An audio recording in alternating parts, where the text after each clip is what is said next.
Hi everyone, welcome back to Spardha Yogi Academy YouTube ಚಾನಲ್ಗೆ. So ನಾವಿವತ್ತು syllable ಅನ್ನುವಂಥ ಟಾಪಿಕ್ ಬಗ್ಗೆ ಡಿಸ್ಕಸ್ ಮಾಡೋಣ. ಈ ಸಿಲ್ಯಾಬಲ್ ಅನ್ನುವಂಥ ಟಾಪಿಕ್ಕು ವಿಶೇಷವಾಗಿ SSLC ವಿದ್ಯಾರ್ಥಿ ಮಿತ್ರರಿಗೆ ಹೇಳಿ ಮಾಡಿಸಿರ್ತಕ್ಕಂಥ ಟಾಪಿಕ್. ಈ ಟಾಪಿಕ್ ಮೇಲೆ ಕಂಪಲ್ಸರಿ 1 ಮಾರ್ಕ್ಸ್ ಕ್ವಶನ್ ಬಂದೇ ಬರ್ತದೆ. ಸೊ ಹಾಗಾಗಿ ಎಲ್ಲ ವಿದ್ಯಾರ್ಥಿ ಮಿತ್ರರು ವಿಡಿಯೋನ ಸ್ಕಿಪ್ ಮಾಡದೆ ಕೊನೆವರೆಗೂ ನೋಡಿ. ಒಂದು ವೇಳೆ ನಾನು ಮಾಡಿರ್ತಕ್ಕಂಥ ಈ ಟಾಪಿಕ್ ತಮಗೆ ಅರ್ಥವಾಗಿ ಹಿಡಿಸಿದ್ದಲ್ಲಿ ಈ ವಿಡಿಯೋಗೊಂದು ಲೈಕ್ ಕೊಡಿ, ಕಮೆಂಟ್ ಹಾಕಿ ಅಂತ ಹೇಳ್ತಾ ಸೊ ಇವತ್ತಿನ ಈ ಟಾಪಿಕನ್ನು ಶುರು ಮಾಡೋಣ. ಸೊ ಈ ಸಿಲೆಬಲ್ನ ಡೆಫಿನೇಷನ್ ನೋಡಿ ಈ ರೀತಿ ಇರ್ತದೆ. A word are part of A word which contains one vowel sound ಅನ್ನುವಂಥದ್ದು. ಸೊ ಇಲ್ಲಿ ಗಮನಿಸಬೇಕಾದ ಅಂಶ ಅಂದರೆ ಒನ್ ಓವೆಲ್ ಸೌಂಡ್ ಅಂದರೆ ಈ A word are part of A word ಅಂತಕ್ಕಂಥದ್ದು ಅಂದರೆ ಪದ ಅಥವಾ ಪದದ ಒಂದು ಭಾಗವಾಗಿದ್ದು ಅದು ಒನ್ ಓವೆಲ್ ಸೌಂಡನ್ನು ಒಳಗೊಂಡಿರ್ತದೆ. ಸೊ ಒನ್ ಓವೆಲ್ ಸೌಂಡ್ ಯಾವ ರೀತಿ ಒಳಗೊಂಡಿರ್ತದೆ ಅನ್ನುವಂಥದ್ದನ್ನು ನೆಕ್ಸ್ಟ್ ಸ್ಲೈಡಲ್ಲಿ ಎಕ್ಸಾಂಪಲ್ನೊಂದಿಗೆ ನೋಡೋಣ. ನೋಡಿ ಇನ್ನೊಂದು ಡೆಫಿನೇಷನ್ ಅದೇ ರೀತಿ ಸಿಮಿಲರ್ ಇರ್ತಕ್ಕಂಥದ್ದು. A syllable is A unit of a syllable is a unit of a word that has a vowel sound ಅನ್ನುವಂಥದ್ದು. ಸಿಲಬಲ್ ಅಂತಕ್ಕಂಥದ್ದು ಯೂನಿಟ್ ಆಫ್ ವರ್ಡ್ ಆಗಿದ್ದು ಇದು ಕೂಡ ಏನಾಗಿರ್ತದೆ, ಓವೆಲ್ ಸೌಂಡನ್ನು ಒಳಗೊಂಡಿರ್ತದೆ. ಎರಡು ಸೇಮ್ ಮೀನಿಂಗ್ ಕೊಡ್ತಕ್ಕಂಥವು. ಸೊ ನೆಕ್ಸ್ಟ್ ಸ್ಲೈಡಲ್ಲಿ ನೋಡಿದಾಗ ತಮ್ಗೆ ಅರ್ಥ ಆಗ್ತದೆ. ನೋಡಿ ಸಿಲಬಲಲ್ಲಿ ನಾವು ಪ್ರಮುಖವಾಗಿ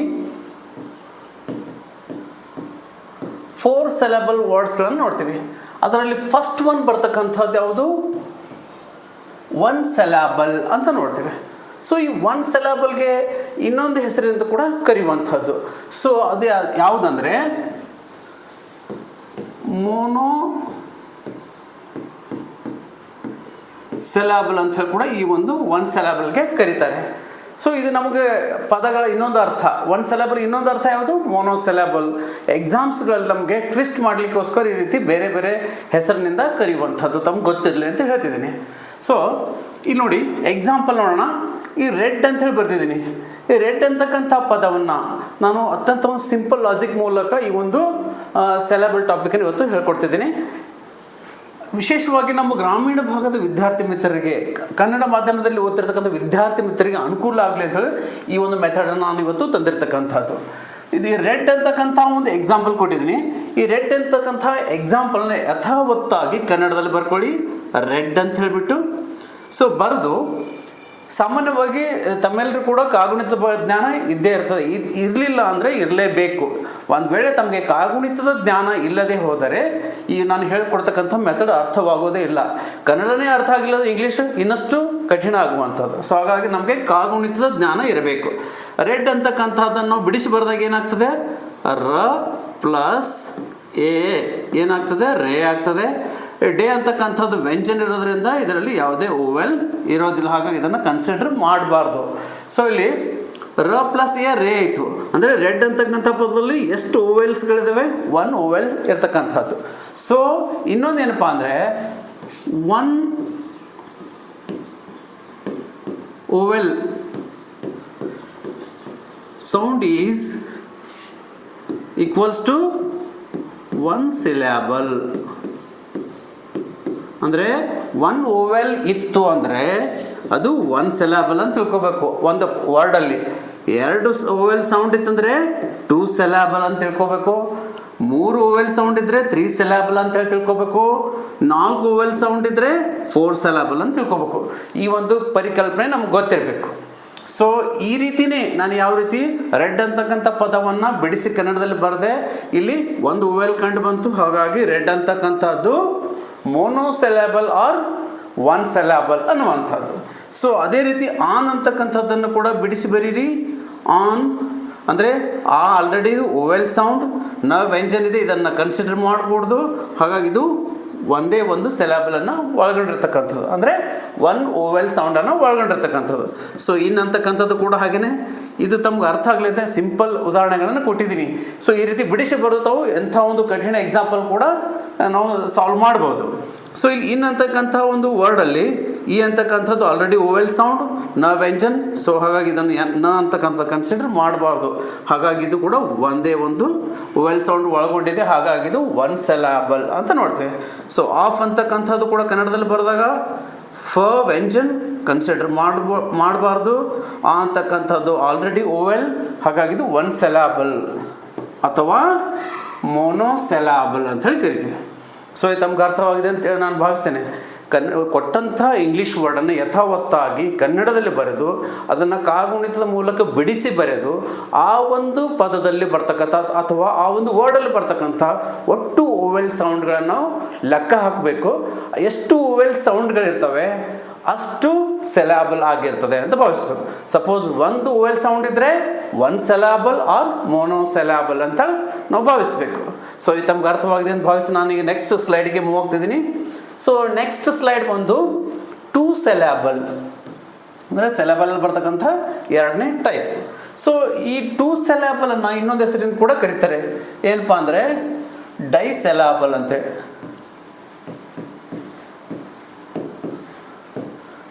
ಒಂದು ವೇಳೆ ನಾನು ಹೇಳಿಕೊಡ್ತಿರ್ತಕ್ಕಂಥ ಈ ಮೆಥಡ್ ತಮಗೆ ಅರ್ಥವಾಗ್ತಿದ್ದಲ್ಲಿ ಒಂದು ಲೈಕ್ ಕೊಡೋದನ್ನು ಮರಿಬೇಡಿ. ಹಾಗೆ ನಿಮ್ಮ ಫ್ರೆಂಡ್ಸ್ ಆ್ಯಂಡ್ ಫ್ಯಾಮಿಲಿ ಜೊತೆ ಶೇರ್ ಮಾಡಿ ಅಂತ ಹೇಳ್ತಾ.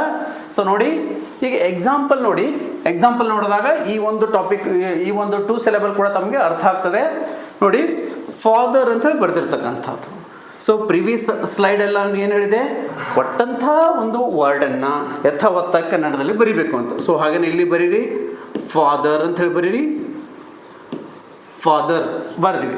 ಸೊ ಇಲ್ಲಿ ಇದನ್ನು ಬಿಡಿಸಿ ಬರ್ರಿ, ಫ ಪ್ಲಸ್ ಆ ಏನಾಯ್ತು, ಇದು ಫ ಆಯಿತು. ನೆಕ್ಸ್ಟ್ ದ ಪ್ಲಸ್ ಅ ಈಕ್ವಲ್ಸ್ ಟು ಏನಾಯಿತು, ದ ಆಯಿತು. ರ ವ್ಯಂಜನ್ ಇದನ್ನು ಕನ್ಸಿಡರ್ ಮಾಡಬಾರ್ದು. ಸೊ ಇಲ್ಲಿ ಆ ಒಂದು ಓವೆಲ್, ನೆಕ್ಸ್ಟ್ ಇನ್ನೊಂದು ಓವೆಲ್, ಟೋಟಲ್ ಎಷ್ಟಾಯ್ತು ಇಲ್ಲಿ, ಎರಡು ಓವೆಲ್ ಸೌಂಡ್ಸ್ಗಳು. ಹಾಗಾಗಿ this is the best example for the two syllable or disyllable ಅಂತ ನಾವು ನೋಡ್ತೇವೆ. ಸೊ ನೆಕ್ಸ್ಟ್ ನೋಡ್ರಿ, ಪ್ಲ್ಯಾನೆಟ್ ಅಂತಕ್ಕಂಥದ್ದು. ಸೊ ಪ್ಲ್ಯಾನೆಟ್ ಅಂತಕ್ಕಂಥದ್ದನ್ನು ಕೂಡ ಕನ್ನಡದಲ್ಲಿ ಬರ್ಕೊಳ್ಳಿ, ಪ್ಲ್ಯಾನೆಟ್. ಸೊ ಇಲ್ಲಿ ಕೂಡ ಹಾಗೇನೆ, ಇಲ್ಲಿ ಹೇಳಿದೆ ಪ ಪ್ಲಸ್ ಲ ಪ್ಲಸ್ ಯ ಪ್ಲಸ್ ಆ, ಇಷ್ಟೆಲ್ಲ ಕೂಡಿ ಏನಾಗಿದೆ ಇಲ್ಲಿ ಪ್ಲೇ ಆಗಿರ್ತಕ್ಕಂಥದ್ದು. ಸೊ ನೆಕ್ಸ್ಟ್ ನೇಯಲ್ಲಿ ನೇ ಪ್ಲಸ್ ಎ ಇರ್ತಕ್ಕಂಥದ್ದು, ನೇ ಆಗಿರ್ತಕ್ಕಂಥದ್ದು. ನೆಕ್ಸ್ಟ್ ಟ ವ್ಯಂಜನ್ ಆಗಿರೋದ್ರಿಂದ ಇದನ್ನು ನಾವು ಕನ್ಸಿಡರ್ ಮಾಡಬಾರ್ದು. ಸೊ ಇಲ್ಲಿ ಎ ಒಂದು ಓವೆಲ್, ಆ ಇನ್ನೊಂದು ಓವೆಲ್. ನೆಕ್ಸ್ಟ್ ಇಲ್ಲಿ ಪ್ಲ್ಯಾನೆಟ್, ಇಲ್ಲಿ ಟೋಟಲ್ ಇಲ್ಲೊಂದು ಓವೆಲ್, ಇಲ್ಲೊಂದು ಓವೆಲ್. ಸೊ ಎರಡು ಕೂಡ್ರಿ ಎರಡು ಓವೆಲ್ಗಳಾದವು ಅಥವಾ ಎರಡು ಓವೆಲ್ ಸೌಂಡ್ಸ್ಗಳಾದವು. ಹಾಗಾದರೆ ಇದು ಕೂಡ ಡೈ ಸೆಲೆಬಲ್ ಆರ್ ಟೂ ಸೆಲೆಬಲ್ಗೆ ಎಕ್ಸಾಂಪಲ್ ಅಂತ ನಾವು ನೋಡ್ತೀವಿ. ಹಾಗೆಯೇ ಇದನ್ನು ಕೂಡ ಬರೀರಿ, ಚಾಲೆಂಜ್,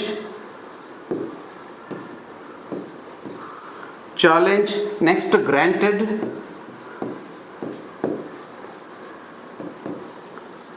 ಇವೆರಡನ್ನು ನಾನು ಬಿಡಿಸಿ ಬರಲಿಕ್ಕೆ ಹೋಗೋದಿಲ್ಲ, ಮತ್ತು ಇದರಲ್ಲಿ ಎಷ್ಟು ಓವೆಲ್ ಸೌಂಡ್ಗಳಿದನ್ನು ನಾನು ಬರಲಿಕ್ಕೆ ಹೋಗೋದಿಲ್ಲ. ಯಾಕೆಂದರೆ ಎರಡು ತಮಗೆ ಹೋಮ್ವರ್ಕ್ ಅಂತ ಅಥವಾ ತಮ್ಮ ಒಂದು ಬುದ್ಧಿಮತ್ತೆಗೆ ಒಂದು ಪ್ರಶ್ನೆ ಅಂತ ಕೊಟ್ಟಿರ್ತೀನಿ. ಸೊ ಇವೆರಡನ್ನು ತಾವು ಕಮೆಂಟ್ ಬಾಕ್ಸಲ್ಲಿ ಇವೆರಡಕ್ಕೆ ಆನ್ಸರ್ನ ಹಾಕಬೇಕು. ಅಂದರೆ ಚಾಲೆಂಜನ್ನು ಯಾವ ರೀತಿ ಕಾಗುಣಿತದಲ್ಲಾದರೂ ಹಾಕಿ, ಇಲ್ಲ ಅಂದರೆ ಇದರಲ್ಲಿ ಎಷ್ಟು ಓವೆಲ್ ಸೌಂಡ್ಗಳಿವೆ ಅಥವಾ ಆ ಓವೆಲ್ ಸೌಂಡ್ಗಳು ಯಾವುವು ಅಂತಕ್ಕಂಥದ್ದನ್ನು ಕಮೆಂಟ್ ಬಾಕ್ಸಲ್ಲಿ ಹಾಕಿ. ಸೊ ಇದು ತಮ್ಗೆ ಅರ್ಥವಾಗಿದೆ ಅಂತ ಭಾವಿಸ್ತೇನೆ. So this is what two syllable or disyllable ಅಂತ ನೋಡ್ತೇವೆ. ಸೊ ನೆಕ್ಸ್ಟ್ ಒಂದು ತ್ರೀ ಸೆಲಾಬಲ್. ಸೊ ಇದು ಕೂಡ ಇನ್ನೊಂದು ಹೆಸರಿನಿಂದ ಕರೆಯುವಂಥದ್ದು. ಈ ಒಂದು ತ್ರೀ ಸೆಲಾಬಲ್ ಕೂಡ ಇನ್ನೊಂದು ಹೆಸರಿನಿಂದ ಕರೆಯುವಂಥದ್ದು. ಸೊ ಅದು ನೋಡಿ, ಈ ತ್ರೀ ಸೆಲಾಬಲ್ನ ಇನ್ನೊಂದು ಹೆಸರಿಂದ ಏನು ಕರೀತಾರಪ್ಪ ಅಂದರೆ ಟ್ರೈಸಿಲಾಬಲ್. ಟ್ರೈಸಿಲಾಬಲ್ ಅಂದ್ರೂ ಕೂಡ ಒಂದೇ, ತ್ರೀ ಸಿಲಾಬಲ್ ಅಂದ್ರೂ ಕೂಡ ಒಂದೇ. ಕನ್ಫ್ಯೂಸ್ ಮಾಡ್ಕೋಬಾರ್ದು. ನಮಗೆಲ್ಲ ಅರ್ಥಗಳು ಗೊತ್ತಿರಬೇಕು. ಯಾಕಂದರೆ ಎಕ್ಸಾಮ್ದಲ್ಲಿ ನಮಗೆ ಬೇಕಾದಂಥ ಅರ್ಥ ಅವ್ರು ಕೊಟ್ಟಿರಲ್ಲ, ಅಲ್ಲಿ ನಮ್ಗೆ ಟ್ವಿಸ್ಟ್ ಮಾಡಿ ನಾವು ಕನ್ಫ್ಯೂಸ್ ಮಾಡಲಿಕ್ಕೋಸ್ಕರ ಆ ರೀತಿ ಕೊಡ್ತಕ್ಕಂಥದ್ದು. ಹಾಗಾಗಿ ನಮಗೆಲ್ಲ ಅರ್ಥಗಳು ಗೊತ್ತಿರಬೇಕು. ಎಕ್ಸಾಂಪಲ್ ನೋಡಿ, ಇಲ್ಲಿ ಇಂಟೆಲಿಜೆಂಟ್,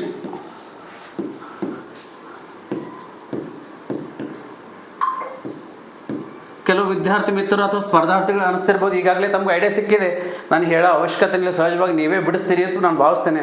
ಇವುಗಳಿಗೆಲ್ಲ ಕೂಡ ನೀವು ಬರಿಬೋದು ನೋಡಿ. ಇ ಅಂತಕ್ಕಂಥದ್ದು ಒಂದು ಓವೆಲ್, ಟದಲ್ಲಿ ಇನ್ನೊಂದು ಓವೆಲ್ ಇದೆ, ನೆಕ್ಸ್ಟ್ ಲಿಯಲ್ಲಿ ಇನ್ನೊಂದು ಓವೆಲ್ ಇದೆ, ನೆಕ್ಸ್ಟ್ ಸಾರಿ ಇಲ್ಲಿ ಒಂದು ಮಿಸ್ಟೇಕ್ ಆಗಿದೆ. ಏನಂದರೆ ಎರೇಸರ್ ತೋತೀನಿ,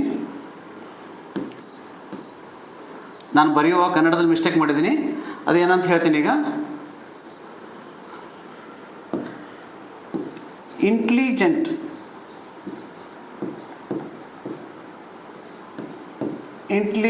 ಅಂತ ಈ ರೀತಿ ಬರೆದೇವು ಅಂದರೆ ನೋಡ್ರಿ, ಫಸ್ಟ್ ಇಯಲ್ಲಿ ಒಂದು ಓವೆಲ್ ಸೌಂಡ್ ಇದೆ, ಇಲ್ಲಿ ಟ್ಲಿ ಅಂದರೆ ಎರಡರಲ್ಲಿ ಒಂದು ಇ ಅಂತಕ್ಕಂಥ ಇನ್ನೊಂದು ಓವೆಲ್ ಸೌಂಡ್ ಇದೆ, ನೆಕ್ಸ್ಟ್ ಇಲ್ಲಿ ಜೆಯಲ್ಲಿ ಎ ಅಂತಕ್ಕಂಥ ಇನ್ನೊಂದು ಓವೆಲ್ ಸೌಂಡ್ ಇದೆ. ಸೊ ಒಟ್ಟಾರೆಯಾಗಿ ಎಷ್ಟು ಓವೆಲ್ ಸೌಂಡ್ಗಳಾದಲ್ಲಿ 3 ಓವೆಲ್ ಸೌಂಡ್ಗಳಾದವು. ಸೊ ಈ 3 ಓವೆಲ್ ಸೌಂಡ್ಗಳಾದರೆ ಇದು ಯಾವ ಒಂದು ಸೆಲಾಬಲ್ಗೆ ಎಕ್ಸಾಂಪಲ್ 3 ಸೆಲಾಬಲ್ ಆರ್ ಟ್ರೈ ಸೆಲಾಬಲ್ ಅಂತ ನೋಡ್ತೇವೆ. ಸೊ ನೆಕ್ಸ್ಟ್ ನೋಡಿ, ಬ್ಯೂಟಿಫುಲ್ ಅಂತಕ್ಕಂಥದ್ದನ್ನು ಬರ್ಕೊಳ್ಳಿ.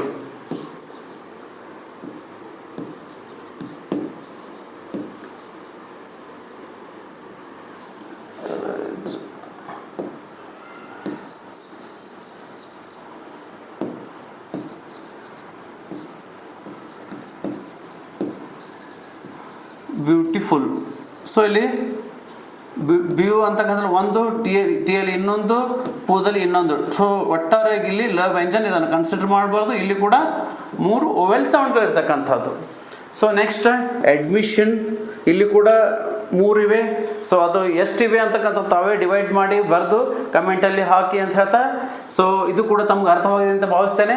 ಸೊ ಸಿಂಪಲ್ ಅಂದರೆ ಕೊಟ್ಟಂಥ ವರ್ಡನ್ನು ಯಥಾವತ್ತಾಗಿ ಬರೆದು ಕಾಗುಣಿತದ ಮೂಲಕ ಬಿಡಿಸಿ ಬರೆಯೋದು, ಮತ್ತು ಅಲ್ಲಿ ಬರ್ತಕ್ಕಂಥ ಓವೆಲ್ ಸೌಂಡ್ಸ್ಗಳು ಎಷ್ಟಿರ್ತವೆ ಅನ್ನುವಂಥ ಆಧಾರದ ಮೇಲೆ ನಾವು ಆ ಒಂದು ಸೆಲೆಬಲ್ನ ಡಿಸೈಡ್ ಮಾಡಬೇಕು.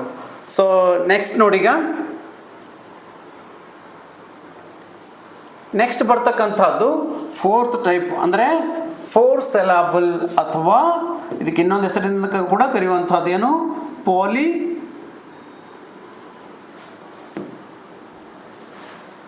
ಪಾಲಿಸೆಲಾಬಲ್ ಅಂತ ಹೇಳಿ ಕರೆಯುವಂಥದ್ದು. ಸೊ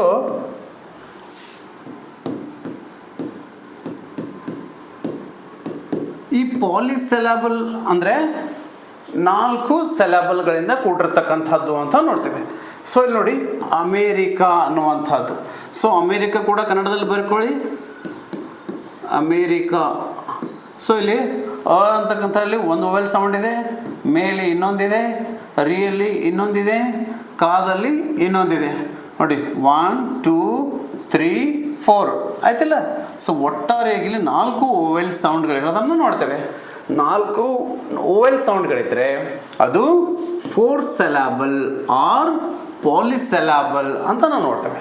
ಸೊ ನೆಕ್ಸ್ಟ್ ನೋಡಿ,